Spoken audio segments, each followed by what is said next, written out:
Hello, everyone. My name is Mark. Sorry, I'm trying to click off all these weird things that got popped up on my my computer all last second. It's so very good to see you. My name is Mark Dolfini, and you are here in the strategic business growth multiplier.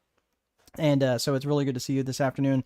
As we get started here, go ahead, let me know where you're from and what line of work that you're in. I've already got a couple of people already saying hello, so it's very good to see you.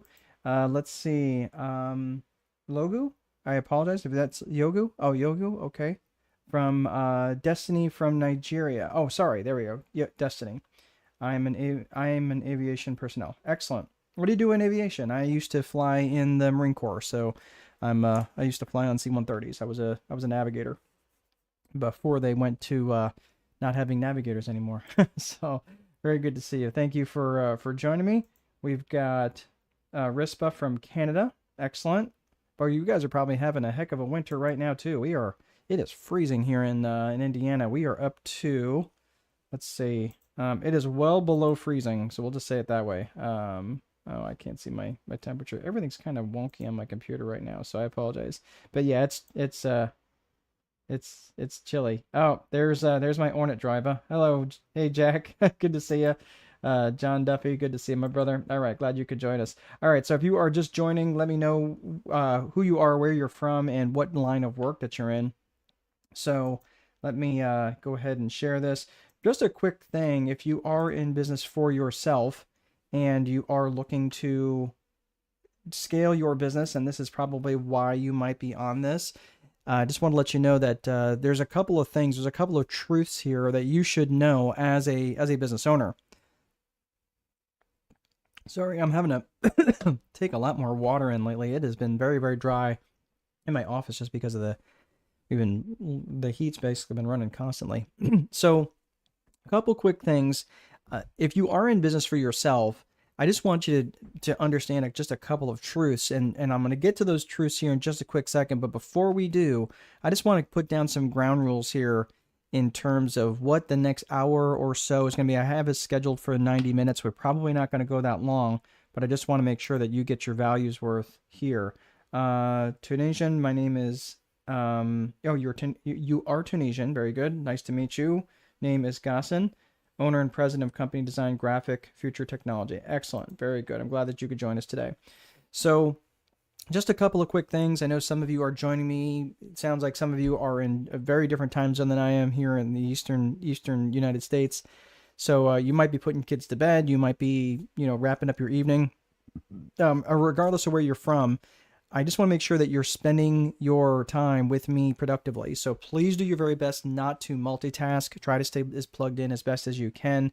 I know it's difficult. I know you're on your phones and on your tablets and on your computers.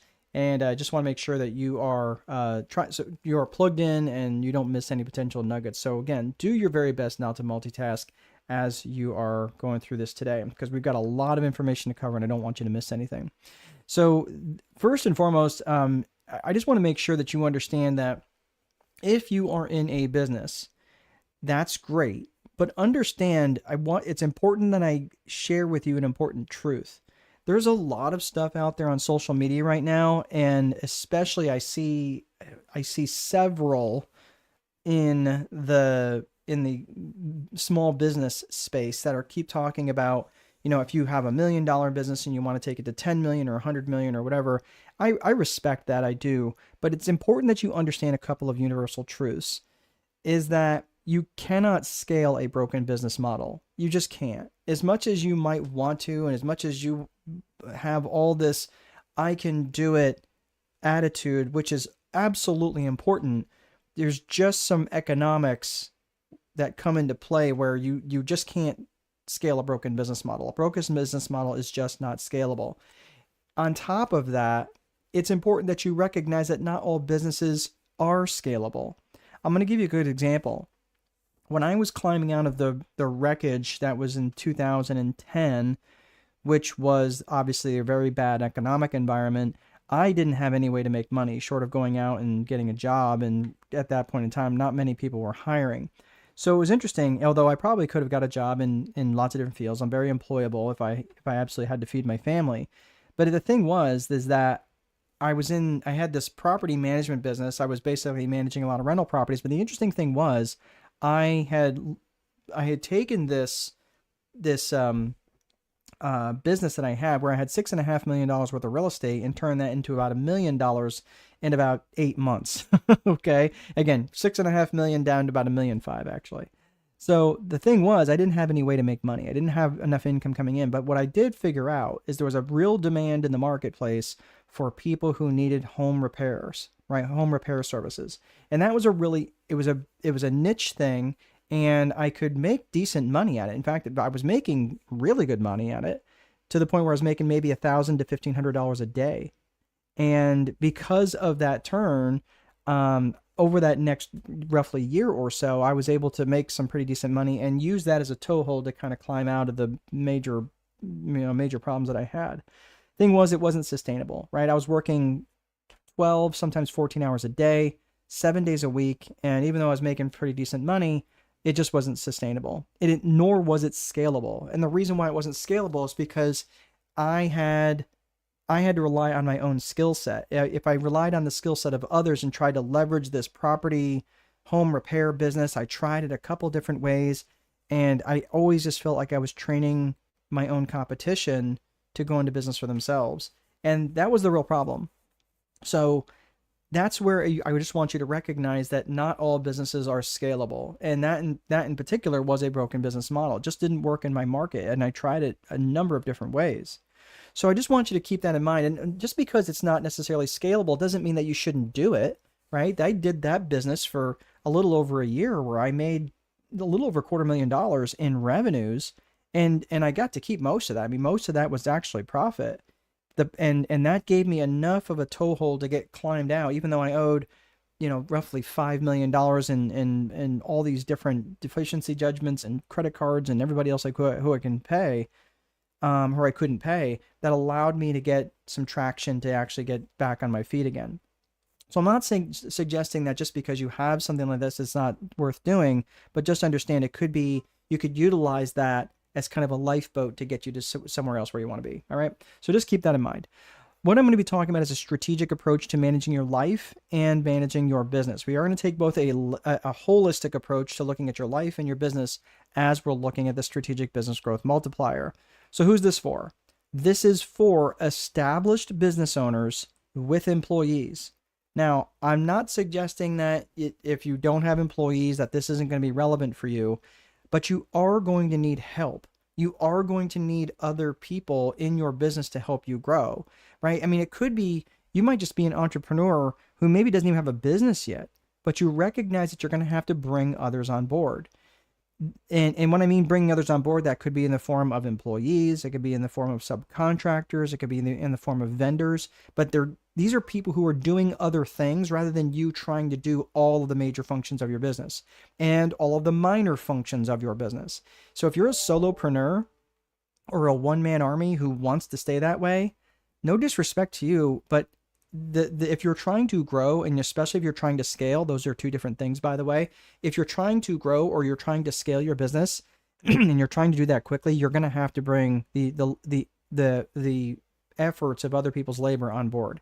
And I just keep in mind, I fought this for years, and I was bottlenecked when I was trying to do every single thing myself. And here's the interesting thing, is that it's not that you can't do everything. But the reality is you can only do one thing at a time. No matter how good you think you are at multitasking, all you're doing is task switching. And psychologists have studied this over and over and over again. That task switching is just brutal on our brains, and it just wears us out a lot faster. So when you have others in your organization, that's when you can start to get multiple things done. And here's an interesting thing. Whenever I have worked with entrepreneurs, and I've recognized that many entrepreneurs that I'm working with, they're really smart, and they have a really good work ethic, which is what I suspect for many of you on the call, is that you're really smart and you have a really good work ethic. The problem is that you're really smart and you have a really good work ethic. So just because a problem comes across your desk doesn't necessarily mean it's a problem for you to solve. You probably could solve it. You probably can solve most problems that come across your desk.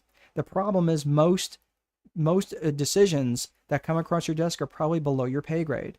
And that's probably a better problem for someone else to solve. So, and again, if it wasn't a problem, if it is a problem that comes across your desk, and because it is a problem that you feel like you have to solve it, I know many business owners that'll take 20 and 30 hours of effort trying to solve that problem that really is a better problem solved for someone else. So it's about being efficient. It's about being efficient and effective with your use of time. So when you have others that you're bringing into your organization, again, like I said, now you can get multiple things done at a time. And bringing others into your organization doesn't just have a growth effect on your business, it has a scaling effect on your business, right? Growth is more linear, scaling is exponential. So I just want you to understand that. So a couple things really quick before we get into the agenda is I just want you to understand that many people who come, they come here because they seek knowledge just for the basic understanding of things, which is fine. It's a very low standard. It's like at the end they go, oh yeah, that was very good. Thank you so much. And they give me a clap. Okay, that's fantastic. But I want you to actually think about this from the perspective of taking in knowledge to take action. So listen, good or bad or whatever, on the other side of this, I want you to think of these are the things that I'm going to be taking specific action on. So I'm going to ask you again at the end, what are the things that you're going to take action on? It's fine. Listen, I've done enough of these now. I don't need the accolades. I don't need the applause. Sure, it feels good to say that was a great job, but that's not what I'm here for. I'm here because I want to make an impact on you, and I want you to change things for you and your life and your business. So let's get to the agenda. First things we're going to talk about is the systems component of your business. And then the systems are what every business needs. On the other side of systems is psychology. So it's the S&P approach, the systems and psychology. And that takes a two-tier approach. So beyond systems and psychology, we're going to be looking at the 4 core functions of business. So this is going to be cross-sectional. So we're taking the systems and psychology approach, and then we're looking at it from left to right, which is the 4 core functions of business. And then we're going to be talking about actual scaling, which is controlled growth, but controlled exponential growth. And that's what we're going to be looking at. And then, of course, we're going to be talking about different resources to set you up for success beyond today. So let's start with this business approach. And like I said, it's this S&P approach, which is both systems and psychology. And we are going to get started with systems. So we've got a couple of people just saying hello. So let's get to those folks real fast. I'm going to call you Darm. I run a tech company exploring networking opportunities and meeting the right target audience. That's exactly right. And we're going to get to that here in just a few minutes about specifically what an ideal client avatar could look like for you. So thank you for sharing that. In your company as president and owner, my first thought is to be thinking and working and best team make a success. That's right. Bringing that team on board is really going to be important. And we're going to be talking about that, especially around the company culture, when we discuss the 3 C's of business vision: core purpose, core values, and client avatar. So we're going to get to that here in just a minute or two. So thank you guys for sharing that. Okay, so let's get to the systems component of the business. So you got the systems piece, and this is everything that I wrote about in the Time Wealthy Advantage, which is this book over my shoulder here. If you are outside of the United States and you are interested in getting a copy of this book, my suggestion is to buy it from Amazon. They can fulfill that in just about every industrialized country. I'm not sure where they don't deliver, to be honest with you, but that's probably the best way to get that in your hands. The second thing I would suggest, if you are inside the United States and you'd like a signed copy of this, you can go to strategicboardroom.com and you can purchase it there. So I'm not here to necessarily promote the book. I just want to make sure that you're aware of it if you'd like to go on a deeper dive with the Viper framework. We have a hair calculator that gives clients estimation of grafts of hair needed for the hair transplant, and also calculator gives an estimated cost. Artisticbuzz.com. We partner with different clinics around the world from North America, Africa, and Asia. That sounds really cool, Rispa. They're very good. Thank you very much for sharing that. All right. So, okay, so from here, you're looking at the Viper framework. The Viper framework that I talked about in the Time Wealthy Advantage. And by the way, that's a long book. So it's not like a gimme, like 80, 90 page book. It's just shy of 300 pages. And this is where I detail out the Viper framework all the way through. So if you are looking for a deeper dive, you can always go deeper there if you'd like. But the Viper framework is an acronym for vision, infrastructure, process, execution, and reporting. And this is a top-down approach that you're going to take in your business. So we're going to start with vision, which is made up of two components. Vision is made up of both personal vision and business vision. So your personal vision, I want you to think about this from the perspective of what your life would look like if you woke up tomorrow with, 30 million euro in your bank account, or $30 million in your bank account, or 30 million pounds in your bank account. Whatever that looks like for you, I want you to think about what your life would look like if your life description wasn't your job description. In other words, where you were say, well, what do you do? Oh, I'm an accountant, or I'm an IT consultant, right? That's where your job description becomes your life description. I want you to think about this from the perspective of what your life would look like if it wasn't defined by income generation. And you just start asking this basic question of, all right, cool, where do you want to go? Where do you specifically want to go? If you woke up in the morning, fine, buy all the fancy stuff that you want to buy, but realistically, you still have to be a good steward of your money. What would that look like for you if you didn't have to worry about income generation? So where would you go? What would that look like? What would your relationships look like? What would your relationships with your family look like? Your spouse, your friends, your faith even. What would that look like? And then with that defined, then the business vision is going to ask, okay, cool. Now that we know where you want to go, let's design how we're going to get there. And this is interesting because I have sat in many, many seminars and masterminds sitting next to people who I know legitimately were making, 6 and 7 figures a month net, and they were miserable. And the interesting thing that they were more worried about, they were trying to make an extra comma in their bank account and not really address what was going on in their personal life, not really addressing what was going on in their home. And it's interesting because this is the thing that I see a lot of folks doing this. Like, yeah, let me make that let me make $50,000 a month. Let me make $100,000 a month, and then I'll have that better life thing. The problem is these guys and gals did the same thing, but they never spent any time actually getting really clear on their personal vision. So I just want you to understand this is very, very critical to spend this time actually dialing this in and getting really clear, because what they did was they confused achievement for fulfillment. And that's not what we're about here. So the real danger in creating a business vision without giving any consideration to a personal vision is that you end up creating a life that exists to serve the business.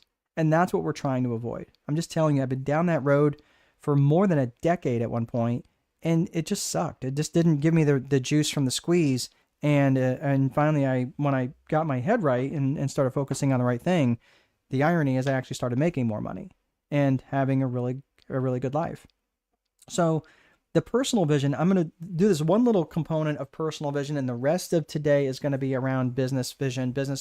So please hang in there for just 2 more minutes. But here's just a quick exercise that I'm going to suggest for you in creating a personal vision. So this is what it would look like. This is be where you come up with a 100th birthday speech. So pretend that you're turning 100 years old, and you've gathered all the people who you care about and care about you. What would you say? Like, first of all, who would you want to be there? But what would you say to these people? You get up on the little stage and you've prepared this speech. What would you say? You've had 100 years of life. What would you say to these people? What would you want others to say to you when you're done speaking? You get done, everyone claps, and you step down and someone hands you a piece of 100-year, your 100th birthday cake. Hopefully not a 100-year birthday cake. That sounds disgusting. But a fresh birthday cake of your 100th birthday. What would you want them to say to you as you were stepping down? And what would be the message that you would like them to carry outside the room to other people when you were done? So I want you to think about that. Now, if you might be thinking, well, man, 100th birthday speech, that is just so far removed from my perspective. I mean, dude, I'm 20, I'm 30. Like, I can't even think about 70 years from now. Fine. Here's what I would suggest. Think about the next major milestone for you. Maybe that's your kids graduating from high school. Maybe that's your kids graduating from college. Maybe that's you turning 30 or 40 or 45 or your next high school reunion? What's the next major milestone for you that you could put a speech together for something like that? Okay, so think about that in terms of personal vision. All right, so let's see here. Dharmap is, you've got health, finance, sharing my mistakes, things that I can do better. Absolutely. Yeah, very good. And those are the sorts of things that I would ask you to really get clear about what you would want your relationships to look like as well. So those are some good categories, but also think about the different things that you would want your life to look like in terms of relationships. All right, so that's your personal vision. Now let's talk about business vision. Now, business vision is really, it's not that complex, but it is going to take a little bit of work to get there. So let's talk about that. So the 3 C's of business vision are related to the first of all, they are core purpose, core values, and client avatar.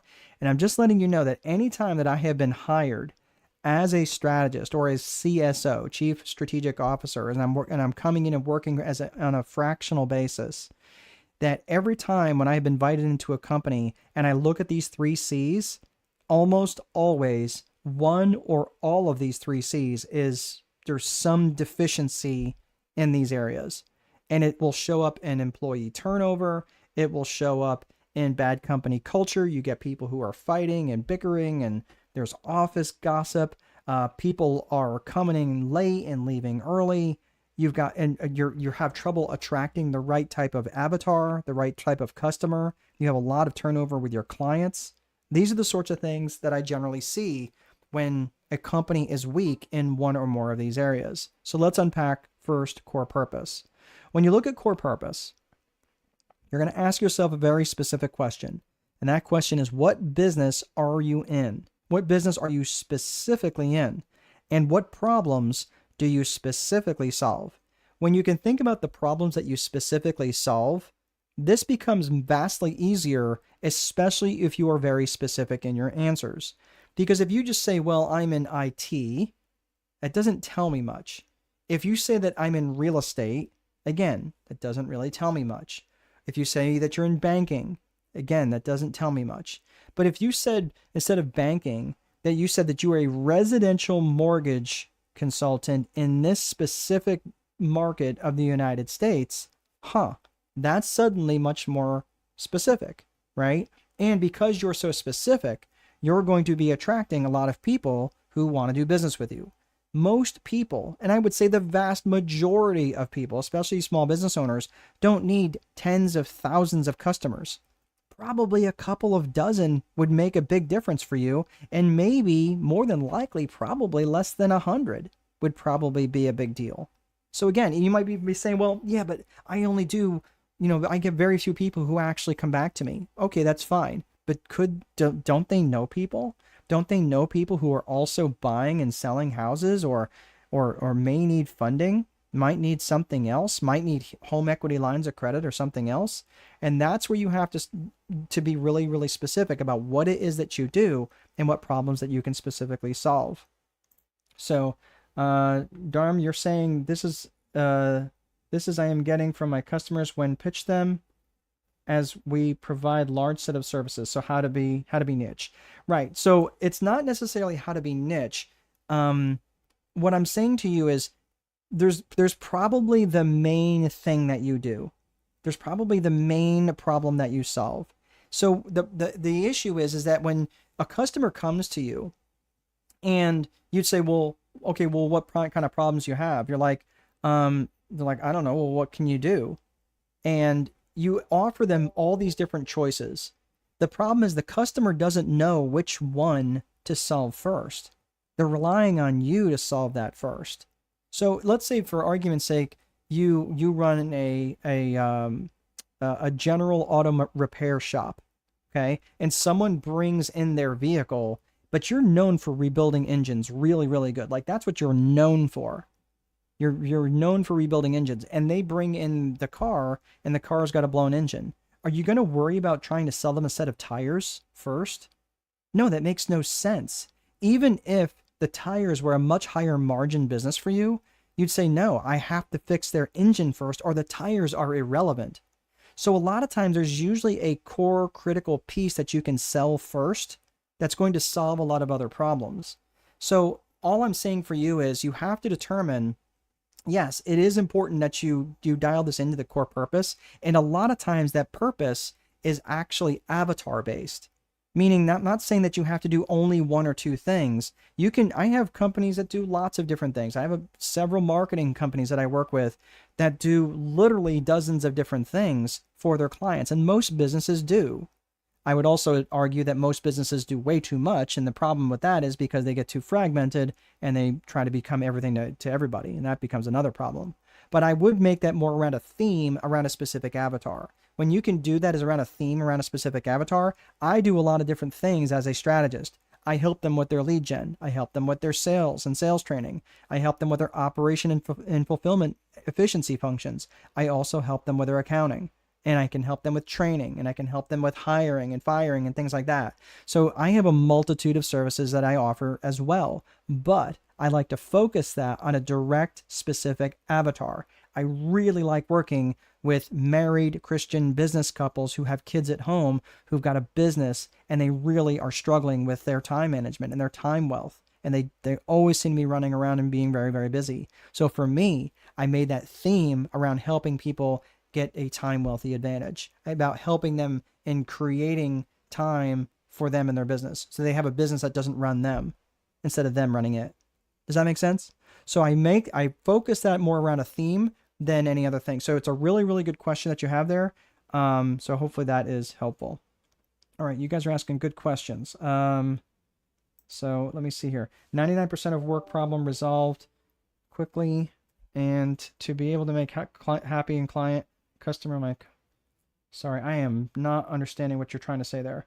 99% of work problems resolved quickly to be make happy any client, customer in my company as a president. I'm always thinking that. Okay, yeah, so you're always worried about client satisfaction. And here's what I would recommend to you too, Gasson, is when you're saying that, like, we're not looking for satisfied customers. What we're looking for, I mean, let's face it, satisfied customer is the base standard. That's the expectation that, like, you go to a restaurant, you get food, you sit down, you get food, you eat food, you pay a reasonable amount for food, and you leave. Are you satisfied? Yeah. Are you going to tell anybody? Probably not, because they didn't really go out of their way to do anything other than just satisfy you. But if they really went out and beyond their way, whether it was through the food or the service or whatever, and they really knocked your socks off, and you become a raving fanatic about their business, that's something different. That's a very different standard. So that would be the thing that I would be focused on, because then I have pricing power, because people are then going to be like, oh my gosh, you have got to go to this restaurant. They were amazing. And they knock the cover off the ball with service or their food quality or whatever it is. That's a very different standard than just saying, oh, I'm satisfied. Okay. So very, very good point. Darwin says, yes, true. For us, we have a spectrum of services, sometimes very hard to resonate with requirements. Yeah, and that's why I would make this around a theme. I'm going to come back to that in just a second. Most Rispa is asking, most people who are looking for hair treatment, it's very hard to find actual prices online for things like hair transplant. Our product solves the problem. People can figure out the price and then either save money to achieve their dream hair, and the price our calculator matches the clinic. This helps a customer a lot of getting estimate numbers, graphs, costs, and clinic. Very good. Okay, so here, what you're describing here, and I'm going a little bit off script here because you guys are asking really, really good questions. This is something that I'm going to be talking about in Marketing Magic, which is a different, I think I might actually be hosting that tomorrow. I have to check on that. In fact, I can check on that right now. Marketing Magic is tomorrow. Yeah. So if you'd like to go on Eventbrite, you can join me on that one tomorrow. So what I'm going to be talking about though, and this is where you're looking at temperatures of traffic. Okay. And the temperatures of traffic that you have are either frozen traffic, cold traffic, warm traffic, or hot traffic. I'm going completely off script here, so I'm probably going to go a little long, but this is really important and very relevant to what we're talking about right now. So when you're talking about frozen traffic is not even aware that they have a problem. They don't even know that there's a problem.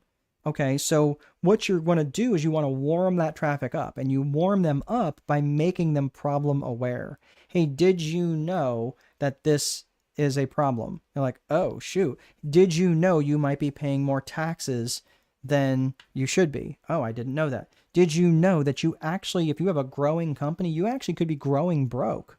Oh, I didn't know that, right? You're making them problem aware. They are now cold traffic. Are they ready to be sold to yet? No. No. Okay.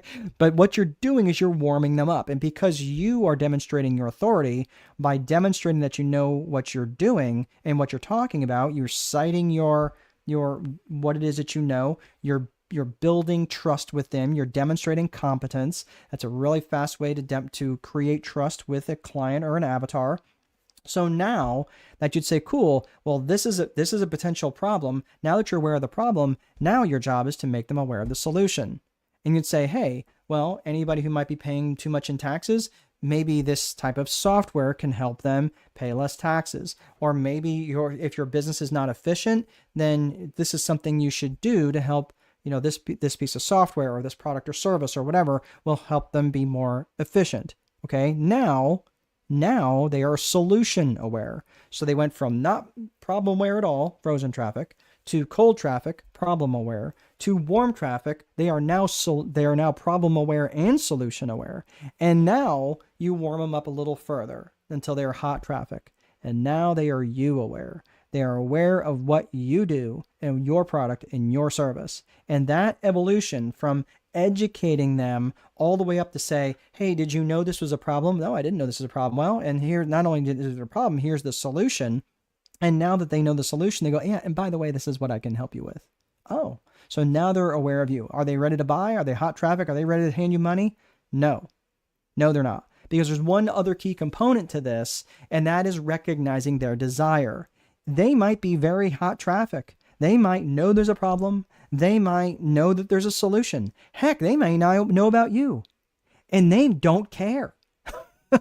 Right? And if they don't care about the problem or the solution or you're not going to sell them.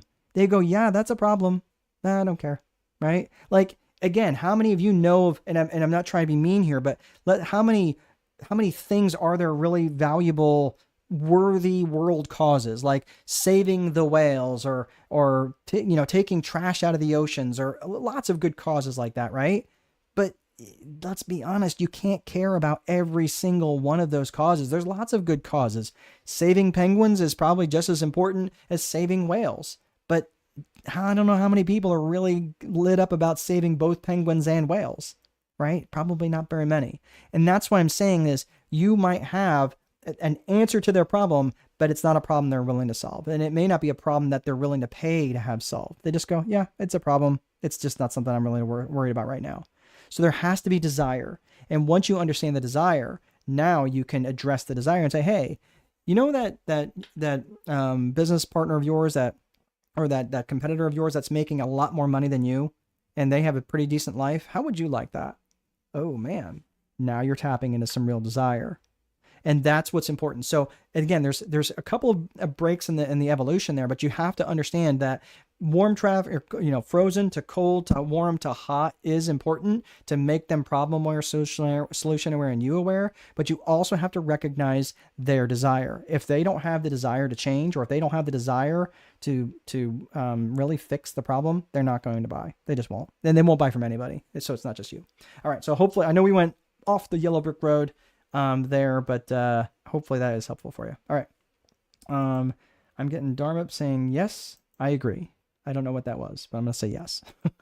Dharma says, that raises another question. Once we're able to close the prospect to the client, they stay longer, but prospecting and getting them in confidence is hard part. I am not understanding that question. Let me say that one more time. That raises another question. Once we're able to close the prospect and they become a client, they stay longer, but prospecting and get them in confidence is hard part. Would you share some ideas for the same? What I would suggest, Arm, because this really isn't a marketing session, but I would recommend joining me tomorrow at the same time. You can log in to Eventbrite and sign up for that. That might help answer some of those questions. But let me get through the rest of the 3 C's here, because I am run super long on this. But you guys are asking some fantastic questions, and I don't want to gloss over them, but I do need to keep moving. So I think your answers, I got 2 more C's to get through, and that might help answer your question. So if you still have that same question, try to reword that just a little bit. I think I know what you're saying, but yeah, you are more than welcome, darn it. Okay, thank you. All right, so the core purpose again is, what business are you in, and what problems do you specifically solve? So that's really important to be dialed in on your core purpose. Now let's talk about core values. Core values is what matters to you about this business, and how would the world be worse off if you were no longer in business. And this is really critical, because the core values, as much as this might sound squishy and you're like, oh geez, are these soft skill things? Yeah, but the reality is this, is that your employees and your vendors and your subcontractors experience your business based on your core values, because your core values is what helps determine company culture. And company culture and company brand are inextricably linked. And that, the reason I say that is because your customers experience your company through your company brand. Your employees experience your company through your company culture. And that's why I'm saying those two things, you can't separate those two. And you define your company culture but through the use of your core values. So this is, again, you start thinking of what your personal core values are, and because your business is just an extension of you, you extend those core values to your business. Now think about that. That's why it's so important when you're starting to think about your core values, your personal core values.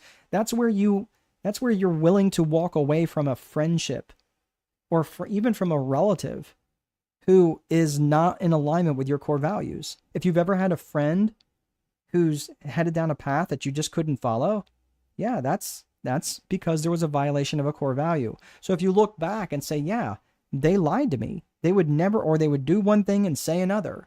And so one was a real problem with honesty. So honesty might be a core value for you, right? Especially if it's something that you're willing to act upon. If it's like, it bugs me, but I'm not really willing to do much about it, it might just be a value for you. But a core value is something that you're willing to act upon. And that's how you know it's a core value. So that would be the core value. So we talked about core purpose, we talked about core values. Now let's talk about the client avatar. The client avatar is who specifically and ideally do you want to serve? And you break them down into geographics, demographics, and psychographics. Look, the more you can be dialed in to these individuals, and I mean, you got to know these people very, very well. And you got to know them from both a geographic and demographic perspective, but also a psychographic perspective. So let's unpack that. Geographics is where they live. It's pretty straightforward. Demographics is who they are. Are they married? Are they single? Are they divorced? Are they young? Are they poor? Are they rich? Whatever the demographics are, it's really important you know who they are. And psychographics is how psycho they are, right? No, I'm kidding. Psychographics is how they think and how they buy. So when you're thinking of psychographics, I want you to think of the acronym ALIA, A-L-I-A. Their psychographics, again, is how they think and how they buy. So you're thinking of their attitudes, their lifestyles, their interests, and their aspirations and goals. When you can think about and know your customer this well, and you know their attitudes on education, you know their attitudes on betterment, or their attitudes towards politics, right? Whatever their attitudes are. What's their attitudes towards business? What's their lifestyle like? Are they young, jet-setting around the world? And, are they a young couple, or are they an older single person, right? That just kind of is more like a homebody that doesn't really like to go out much, right? Do they eat out much, right? What's their lifestyle like? Or do they like to cook at home? Do they like to have people coming over and where they host a lot of parties, that sort of thing? What's their lifestyle like? What are their interests? Are they into college football? Or are they into American football? Or are they into European football? Are they into NASCAR? Or are they into Formula One? It's really important you understand their interests. Do they like reading? Do they like painting? Whatever. It's important you know their interests as best as you can. And then their aspirations and their goals, especially if you know their goals. Their aspirations, what are they aspiring to? And what are their goals? If you can understand these 4 things, I'm telling you, you can reach your client much easier in your marketing. All right. Let's see. Final question. It's okay, man. That's a long one. Okay. Final question. Case study. We're working on an application is Spendable, spendable.us. It's an AI-backed personal finance platform that helps users understand, track, and control their spending. Okay. It consolidates financial data into clear dashboards with intelligent categorization and insights. AI-driven recommendations support smarter spending, better savings, and real-time goal tracking, all built with strong security pricing at its core. I have 22,000 users, but not all are paying. Okay. All right. We are targeting Alice. Asset, limited income, constrained, employed. Okay. So what's your question? So you just kind of gave a case study here, but I'm not really sure what you want me to do with that. I mean, it sounds good. And the thing that I would recommend on something like that, Darmdip, is you've got to recognize that money has an emotional component to it, and you're addressing it very logically, and that's fine. There's nothing wrong with that. But if I was going to be marketing something like this, what I would do is I would market that based on the emotional side of it and say, hey, look, this takes the emotion out of your money. How would you just like to log in and know that this is what's going on, so you can be unemotional about your money? Like you've got to recognize that there is absolutely an emotional component to money, and people's approaches to money unfortunately can't be changed just by trying to take the logic, applying all logic to it and taking all emotion out of it. It just doesn't work that way. But you might try to address that in the marketing in some creative way. So it sounds like it's a pretty cool thing, but I'm not really sure what your question is. But it sounds like you've got a lot of users, but just none are buying just yet. So that would be something. Here's what I would suggest. If you want to hang out to the end, Darmdeep, I'm going to offer you guys to join my school community, and you're more than welcome to. We can continue that conversation in there through chat here and there. But I am not really sure what you're asking if you're trying to get more people to use this. I think realistically, my suggestion is you got to recognize that there's an emotional component, and that might be why there might be not so much adoption, but I'm not sure. Oh, okay. Glass is saying, in my own company, important to me to make happy client, to make them choose like is want. Okay. Yeah. And again, what I would say realistically is that, yeah, you want a happy client, but happy is the base standard. I would want them a raving fanatic. I would want someone to be absolutely like, knock the cover off the ball. I love those people. They are amazing. They get me. Okay. So that would be how I would want to approach them. All right. So that's the 3 C's of business vision: core purpose, core values, and client avatar. Some of you clearly have stuff really well dialed in. This is great, but chances are there might be other areas that are weak. And again, all this business vision is help define the DNA. It's not going to help you necessarily right out of the gate help you with your marketing strategy. But if you can't do any sort of marketing strategy unless you know these 3 things. And when these things are really dialed in, you start attracting the best type of clients and the best type of help, whether that's employees or vendors, that can help you take you where you want to go. So that is the vision component: personal vision and business vision. Let's talk infrastructure. When you have infrastructure, you want to think about the bones of the business, right? The desks, the chairs, the software, things like that. Websites and so forth. And this is where you're thinking about all these different aspects of infrastructure through the 4 core functions of business. We'll get to that in a second, but the lead generation, the sales, the operations, and accounting. You want to think of all the things that you might need, that your lead generation might need. You might need a CRM. You might need some sort of lead generation software, something along those lines, some piece of infrastructure that you may need. The reason, and it's super critical to the formation of a business, but it doesn't precede vision. You still want vision to come first. And the reason for that is because, let's say for argument's sake that, again, Gasson, for example, let's say that his vision is to lay on the beach in Spain for 2 months out of the year, rubbing cocoa butter on his belly. Okay. And that's fine vision. The problem is that if he builds an infrastructure that's going to require him to return emails and phone calls in a timely manner, that's going to be a terrible experience when he's trying to lay on the beach for 2 months out of the year rubbing cocoa butter on his belly. So you have to think about this when you're constructing this infrastructure. You want to keep that in alignment with your business vision, of course, and then, of course, your personal vision. So that's why vision has to come first. So after you have vision and then infrastructure, then you have process. Process is simply how you do stuff. And process is from the perspective of both tactical and strategic. Okay, so tactical and strategic. We're going to talk about the tactical part of process first. All right, you guys got me all chatty. I'm all dry. All right, so the process, when you're looking at tactical part of process, you're just looking at basically how you do stuff from a day-to-day perspective. You got your standard operating procedures, your checklists, day-to-day activities, your opening procedures, your closing procedures, how you prepare bank deposits, how you answer the phone, all stuff like that. All right. If you're looking at we'll go back to the vision or the Viper framework for just a second. If I draw a box around infrastructure and tactical process, that box is the system. And I want you to think about it from this perspective. That system is like the warship. It's like the battleship, and you've got it sitting in the harbor.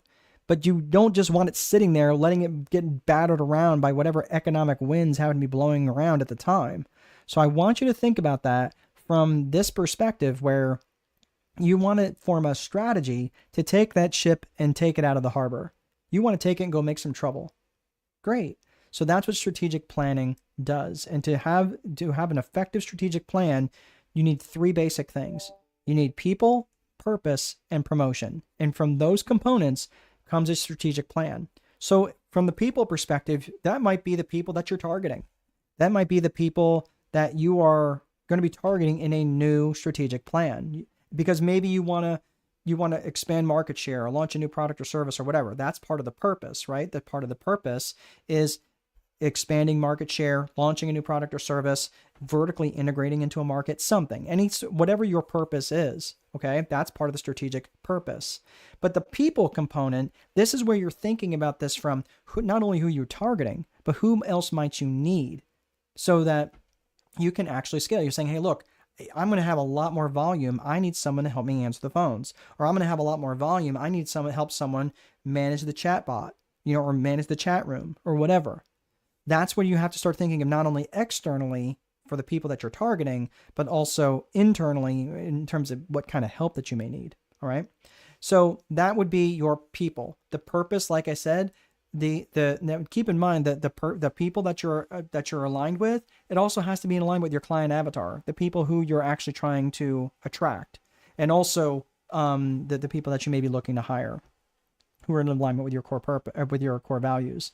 The core purpose, or the strategic purpose, has to be in alignment with your core purpose. Because if you don't align with your core purpose, the strategic purpose can be something that is so completely not related to your core purpose of your business that people get very confused. It would be if Starbucks coffee started selling chainsaws.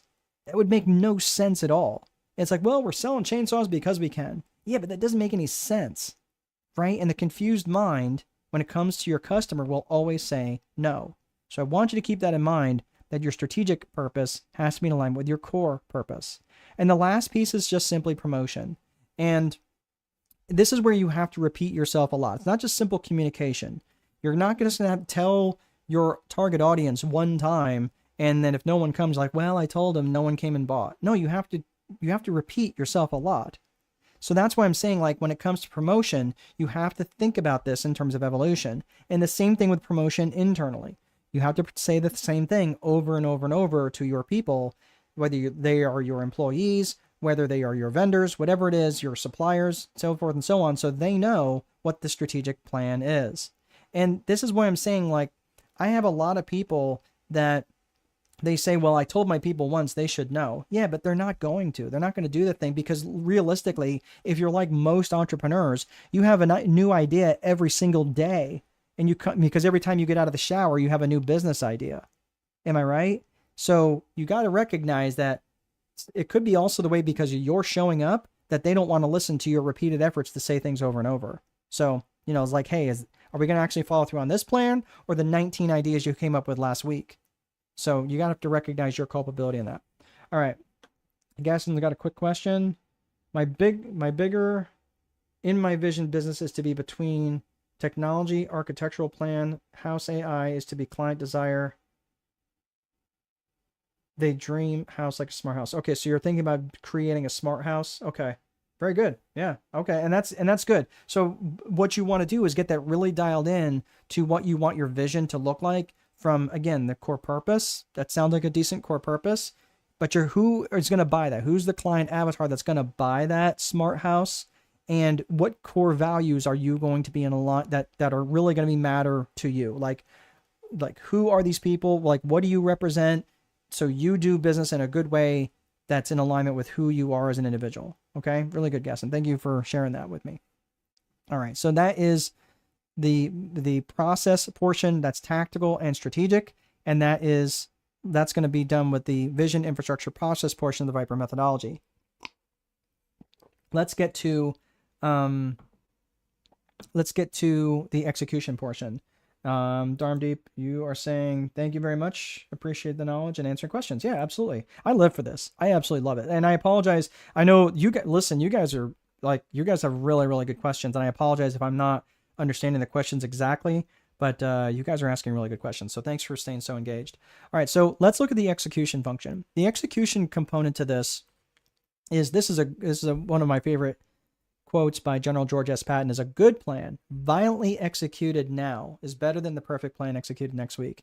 And the reason why I come up with this particular quote and why I put this here and why execution has a spot in the Viper framework is because most plans fall apart in their execution.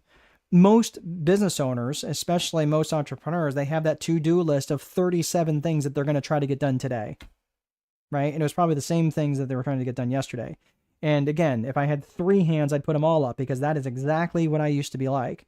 But this is the problem, is that you have too many priorities. And when you have too many priorities, it has the same impact as having no priorities. So that's why I like to break things down into what's called a daily 5. The daily 5 is up to 5 highly specific actions that you can take that are going to move the needle towards your vision or your strategic plan. One of the two. And I say daily 5, but actually up to 5. For me, the magic number is 3. This here is part of my daily 3. And if I do daily 5, I can do 5, but I can't do daily 5 every single day. I would get burned out. So for me, 3 is kind of a sweet spot number. But what I'm talking about are very highly specific actions that are going to be the needle movers for you. Checking your voicemail is probably not a needle moving activity. Checking your email, probably not a needle moving activity. So you have to have highly specific actions that you can take that are going to move the needle towards your vision or your strategic plan. One of the two. Okay. So this is why you have to have these things defined. Now let's get to the reporting function. The reporting function, we talked about vision, we talked about infrastructure, we talked about process, both tactical and strategic. We talked about execution, right? The daily 5 things that we're going to do every single day. Now we're going to talk about reporting. And reporting are the lead metrics and the lag metrics. The lead metrics are simply, they precede the lag metrics, right? That's why they're called lead metrics. And those are your actions and activities. That's it. The lead metrics are your actions and activities. It's the things that you do. And generally, they're going to be made up of the things that you do in your daily 5. That's it. Not complex, right? You're just measuring your actions and activities. In the lag metrics are the results of your actions and activities. You don't have any real direct control over your lag metrics. You don't have any direct control over how many sales you make, right? You don't. You don't have any direct control over how many people call you, right? You do have indirect control by how many ads you run and how many times you pick up the phone and try to call people. That might make sense, right? But you don't have any direct control over your lag metrics. I'm not suggesting that it's not worth tracking them, but it is worth measuring your lag metrics. But again, if you don't like the results you're getting, you just simply look at your actions and activities. It's pretty straightforward. So that is the Viper framework: vision, infrastructure, process, execution, and reporting. So that is the systems component to what we're talking about today. Let's get into psychology. And as we're just getting started, let's see what Gaston was talking about. I always thinking my vision like vision Albert Einstein in my work. Yeah. And And if you are, in terms of vision, I mean, it doesn't have to be that grandiose. It could just simply be, it could be just some very simple things. So don't make your vision overly complex, because that's another way of just hiding from actually doing the things that you want to do. Don't make it so complex that you feel like it's this crazy, in the air, in the ether sort of thing that you can never attain. Make it tangible. Make it something that's actually realistic. And realistically, I would make that 3-year vision something that's kind of crazy, knock the cover off the ball. And you're looking at your 12-month vision, make that something a little bit more reasonable. That's just something to consider. All right, so we talked about systems. Now let's talk about psychology. So the psychology, look, systems are only going to get you, systems are important, but they are going to get you only so far. And they're important because systems offer stability, they offer consistency, and they offer accountability. But they're limited, right? Because they're not great at making subjective decisions. They're great at making objective decisions, but not subjective, decisions that may take a little bit of, it might take some experience to know what's right and what's wrong. Adapting to market changes is hard for systems, especially rapid market changes. Creative solutions, that's not really what systems are designed for. They're really designed more for stability and establishing or maintaining human connections. I'm not talking about email responders and AI. I'm talking about actual human connections about, oh, you grew up there? I grew up there too. Hey, did you go to school at such and such, or did you play football, or did you play, violin when you were growing up, right? Yeah, my parents maybe played the piano, right? Those are the sorts of things where the human connections that AI just can't do. So when you're looking at the systems, we looked at the systems component. Now let's look at the psychology component. When you're looking at psychology, there's 2 components, which is the individual and personal psychology, and of course the business and organizational psychology. And personal psychology comes up with things like self-worth and self-management and limiting beliefs and even emotional intelligence. Those are all personal psychology components that are really important, especially for founders of businesses and owners of businesses. They have to deal with their own head trash that they're bringing to the organization. The business side of psychology comes with both external psychology and internal psychology. So let's look at that function around business psychology. Again, you got external and you got internal. External are things like buying psychology, like understanding the psychology of the buyer, understanding vendor psychology, which would be things like negotiations and things that you're going to be engaging in with your vendors, and even things like politics.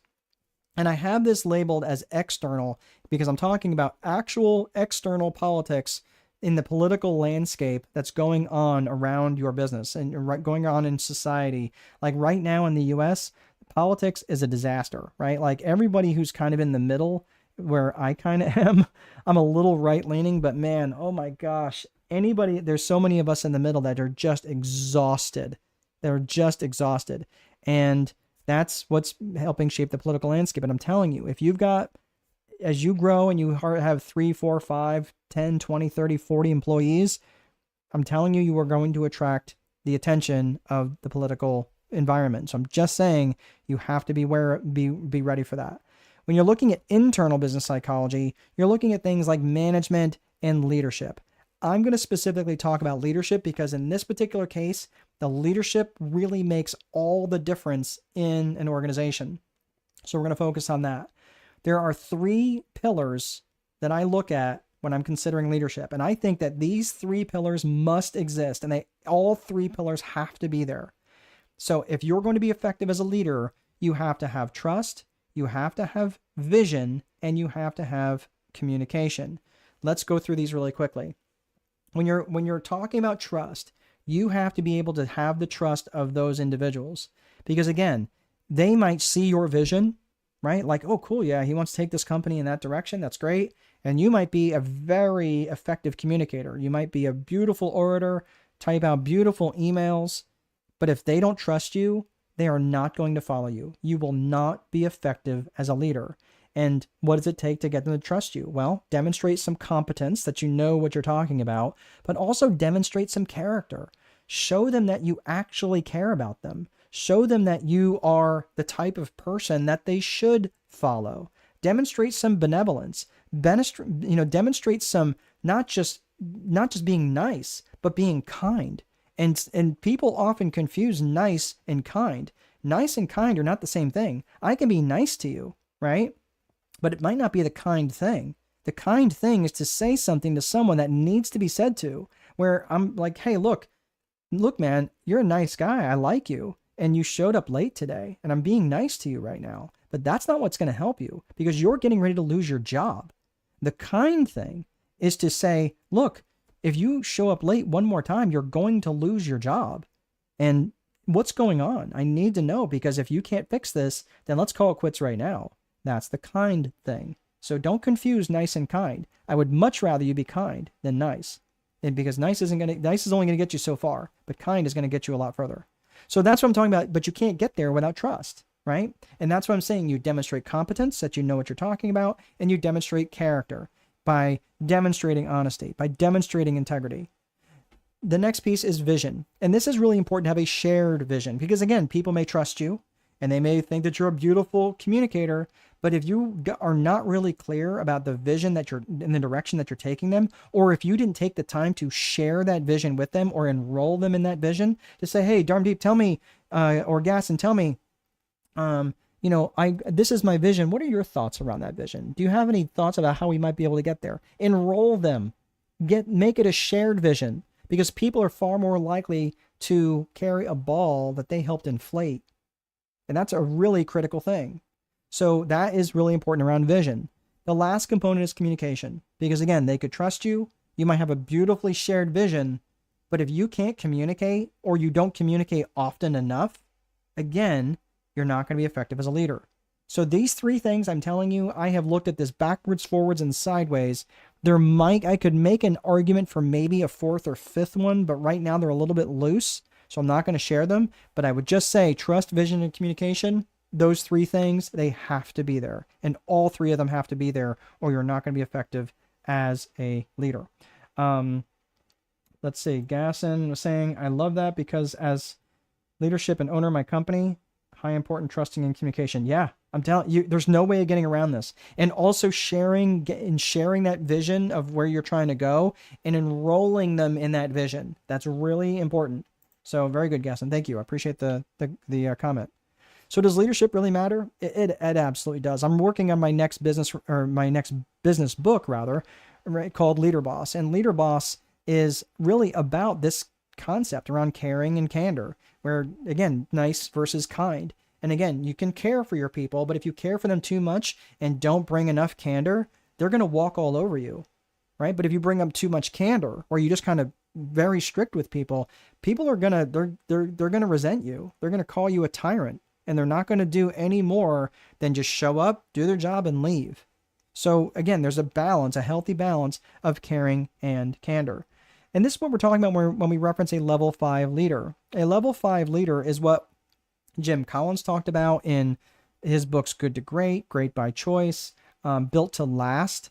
These are level 5 leaders who are very effective in their organizations. They put the company first, they put their people first, they put their clients and customers first, and themselves second. They were very servant-oriented leaders, transformational leaders. I mean, these were really level 5 leaders.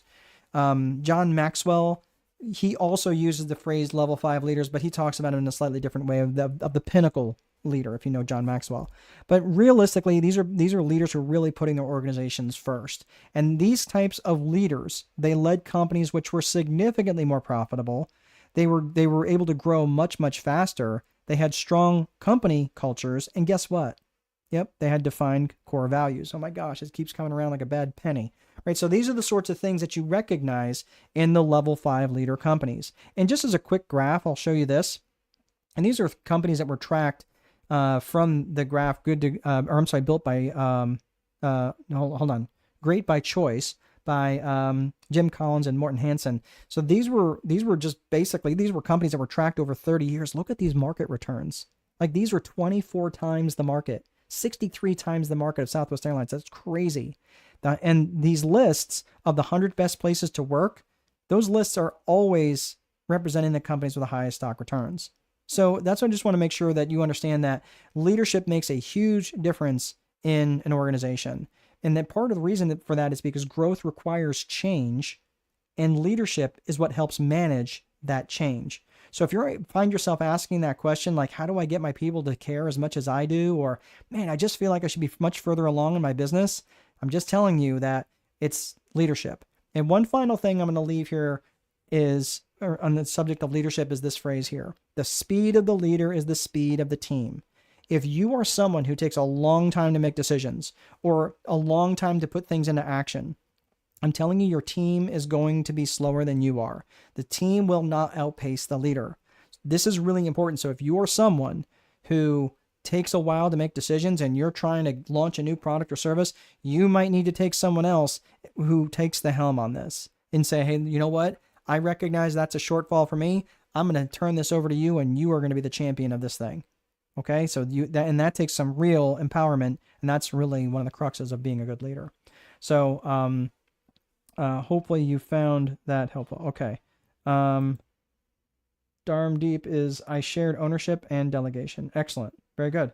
But again, keep in mind, it's not just about that, right? Because you've got other things, but it sounds like you've got the leadership component dialed in. All right. So we talked about the systems component. We talked about the psychology component. Now let's get into the 4 core functions. The 4 core functions of business are true for every business. There's just no getting around this. So when you're looking at the 4 core functions of business, they are lead generation, sales, operations, and accounting. And your customer's journey through your company happens in that order. There's no getting around that. So they are made aware of your business through the lead generation piece. They are brought into the sales function, and then the operational and fulfillment function, and then of course finally the accounting function where billing and payments and things like that are exchanged. Those are the 4 core functions. So when you're looking at this and you're starting to think about, okay, well, how do we scale this thing given those 4 core functions and given everything else that we have, through the Viper framework? All right, so let's talk about the lead generation piece. Lead generation is where you're targeting your client avatar that you defined way back in your business vision, right? The 3 C's of business vision. Because that client avatar is so well defined, you know exactly who you want to work with. And because you know exactly who you want to work with, it is substantially easier for you to direct your marketing to those individuals because you know their problems, you know their lifestyles, you know what they're interested in, you know their desires. You may even know where they're at. Are they warm traffic? Are they cold traffic? Are they frozen traffic? Are they not even problem aware? Are they problem aware, or maybe they're even solution aware, but they're not you aware? So it depends. If they're problem aware and they're solution aware and they're not you aware, then you just need to lead with the product and say, okay, you know what the problem is. Here's a solution, and we provide that solution. They go, oh yeah, okay. But if they're not even there, then you have to lead with desire. What are you hoping for the outcome to be? Oh, I'd really love to make more money. Okay, cool. Well, I have a solution for that. Let me show you. Okay, so it just depends on where they're at in that framework. The last thing about this client avatar component is you will attract the clients with the most amount of money and bring the least amount of drama. And that's really important. I'm going to put up here the 15 reasons why people buy. I'm going to take myself down so you guys can copy this or take a screenshot. And just a quick thing, I know I didn't say this earlier. Actually, let me bring that down. For those of you who have signed up through Eventbrite, and I know you're going to have to go here soon, some of you have messaged me and said, hey, I can't stay for the full session. I just want to let you know that you will, if you sign up through Eventbrite, you will be getting a copy of this through, we'll be sending that to your email. Or if you want to track me down on YouTube, you can find me there as well. So the replay will be available to you. All right, so let's get back to this one here. The 15 reasons why people buy, these are 15 various reasons why people are going to want to buy. They're going to buy because they make money. They buy to save money, save time, avoid effort, escape pain. They keep in mind it might be escaping physical pain, emotional pain, spiritual pain, whatever. More comfort, better health, and better health can come in the form of less stress. They buy because they want to feel more love. They want to gain praise, and they want to increase their status. They will buy for truth. They will buy for growth. And let me make this point. They'll buy for truth, by the way, if they have felt lied to in the past. That's a really important thing. If they will buy for truth, especially if they have felt lied to in the past. They'll buy for growth, and that might be growth in their knowledge, growth in their wellness, right? Growth in their muscles, maybe, right? They can buy for novelty just because something is new.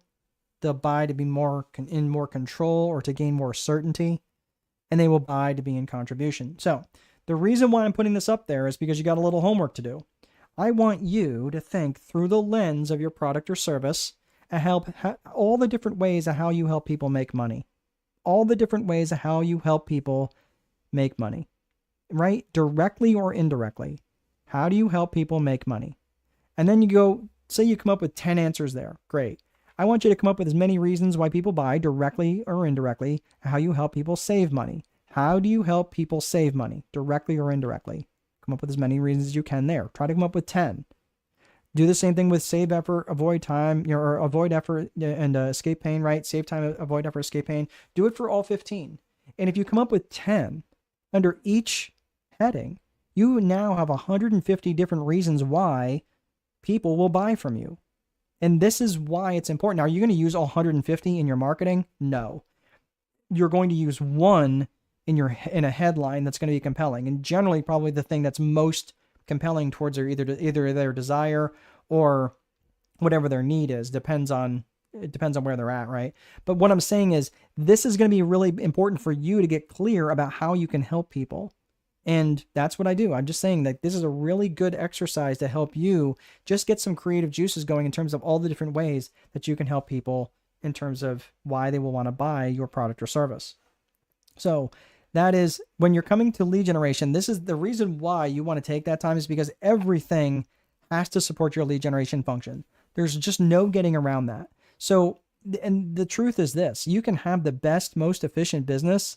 You can be an absolute paragon of virtue and doing everything right. Your sales technique is so dialed in, you can sell ice to Eskimos and voting booths to Castro, and you can still starve. That's the truth. There's just no getting around that. So you can never, ever, ever, ever take your foot off the gas when it comes to lead generation. You just can't. So I want you to think about that when you're doing your lead generation activities, and if it's you as the solopreneur doing them, look, 60 to 70% of your lead generation activities, 60 to 70% of your total activities need to be around lead generation. And if you don't have, or if you have a lead generation, or like overall in your overall staff, I would still argue that 60-70% of your total activities need to be around lead generation. You just can't there's just no getting away from that. Got a couple of comments here. Gasson, my company is ranked best company in all around world Crunchbase. Excellent. Good for you. Good for you. That bigger point, my hard work equals success. Excellent. Good for you.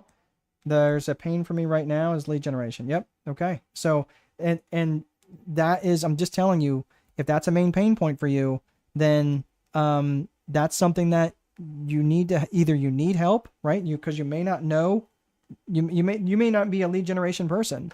That's something I might be able to help you with, but it just depends on what it is that you're trying to accomplish, right? Now, are you trying to, what specifically you're trying to do? There's too much that I can do to coach you on that right now without actually having a specific conversation. But I'm just saying, like, most of your actions and activities need to be around this lead generation function. 60 to 70% of total company activities need to be around that if you're really trying to grow and scale. So the sales component is just simply what continues the conversation started by the lead generation function. And it also understands that effective selling is about finding solutions, not holding people's heads underwater until they say yes. So when you're looking at the operations function, if you're going to get stuck, generally you're going to get stuck in the operations, right? It's like, you're the website maker, you put on roofs, you're a plumber, whatever. Like, generally, if you're going to get stuck, you get stuck in the lead generation, in the operational fulfillment function. And then the last component is the accounting. And generally, if you're going to ignore something, you ignore the accounting. And it's usually something that goes like, well, I've got more money in my bank account this month than last month. I must be doing okay. And please understand, there's no judgment there. Like, I have a degree in accounting and I've said that. So I just want you to know, like, if you're going to ignore something, generally you're going to ignore the accounting, and you can't ignore the accounting. It's just way too important. Now, let me ask you this question. Are these things all the same skill set? Are these things all the same skill set? They're obviously not, right? And and the reason why they're not the same skill set is because I mean, listen, lead generation and sales are related, but they're not the same thing. Just like sales and operations and accounting, right? So this is why you're going to need to hire people. You're going to need to bring people into your organization if you hope to grow and scale. And these people are going to be in alignment with your core values. And this is the difference when you're growing by addition versus growing by multiplication. Growing by addition is just hiring a person. They may or may not be in alignment with your core values, right? Maybe they are, maybe they're not. But when you're growing by multiplication, you're bringing people who are in alignment with your core values. They respect your vision for your company and where you're trying to take them. They understand the core purpose of your business. They understand the core values, or I'm sorry, the client avatar that you're most trying to attract. And when you're bringing these people in and you're developing these people as leaders in your organization, now you're growing by multiplication. So if you want to grow your business as fast as possible, bring in others, especially bring in other leaders who can do some pretty special things in your organization. So again, if you're trying to grow, make sure you have the right systems in place, have great leadership, and be a great leader, model great leadership.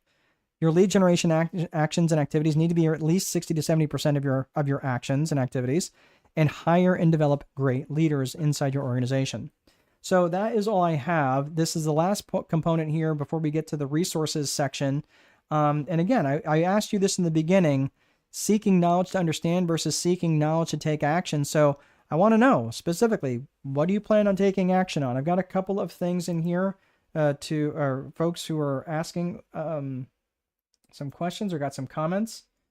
Dharmdeep is coming from a tech background. Okay. Oh, right. Okay. So you're not a lead generation. You're not a salesperson, and that's okay. Right. That's recognizing where your background is coming from. Like I'm working with a SaaS project on another AI platform right now. And that entire tech team is out of Mumbai, right? They're not lead generation people. They're very good at this function that I am just not good at, right? Thank goodness for them. And thank goodness for all the differences. And learning the process. So you're coming back from a tech background and learning the process. Very good. I know I'm a good tech leader, but not very good at selling. And it's not just selling either, Dharmdeep. It's probably not just selling, but also lead generation. Because again, if you had 1,000 leads that came in every day, you wouldn't have to be very good at selling. Because chances are you're going to close at least 10% of them, right? And even if you're horrific at selling, you're still going to land some, right? So I'm just saying, if you have enough leads, it almost takes care of itself. Almost. You don't want to be inefficient with your leads. But I'm just saying, don't focus on the selling yet until you can actually work on the lead generation. And quite frankly, you probably try to sell like you would buy. And because you're a tech person, you want all the details and the nitty gritty and all these things. That's not how people buy. People buy things because of what it can do for them. People buy things because of what it means to them. They're not buying the car because it's so practical. They're buying the car because of how it makes them feel. Even if that car makes them feel like a cool dude or a cool gal, or it makes them feel comfortable because they know it's a safe vehicle. The meaning, the feeling that evokes, that's what matters. You can't just sell the technical aspects of it. You have to sell the fantasy. Does that make sense? And I know that might sound foreign, especially for a tech person, but coming from an accounting person, I had to really get my head around that. So trust and know, my brother, I am right there with you, but I had to learn that skill set because otherwise I would not be able to grow my businesses. Dharmdeep says no. I'm not sure what that means. Wow. My office in Ahmedabad and I am in North Carolina. Oh, okay. Oh, cool. Okay. Very cool. Dharmdeep was saying, yes, true. Sometimes discussion going into more technical, which clients don't like. They don't like it. You're saying they don't like it initially. They might like it if it's relevant on the back end, but generally they don't really care.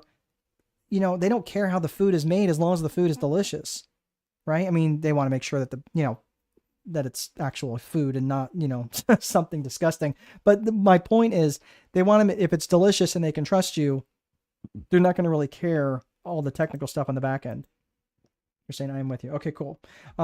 All right. So really, really good discussion today. Thank you. Man, everybody stuck around today. Holy moly. You guys were on it. Well, what I'm going to do, I'm going to offer you guys, I'm going to put this link in the chat. You guys are more than welcome to join me in our school community. There is no cost to join it right now, and that may change. I'm just letting you know that that is,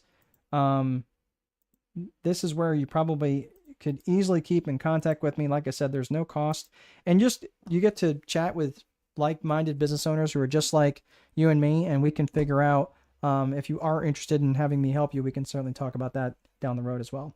But that is all I have, everybody. Thank you so very much for sticking around. You guys have been a lot of fun, and my goodness, you guys asked some good questions. So thank you very, very much. I really do appreciate the dialogue. Really, I just get so wound up with this, especially when people are asking really good questions. So thank you all so very much for playing full out today. Thank you all so very much for staying plugged in. If you're watching this on replay, again, go through this, take your notes, and write in there in the comments of what your biggest takeaways are in terms of what you're going to take action on, because that's what really matters. Thanks so much for sticking around.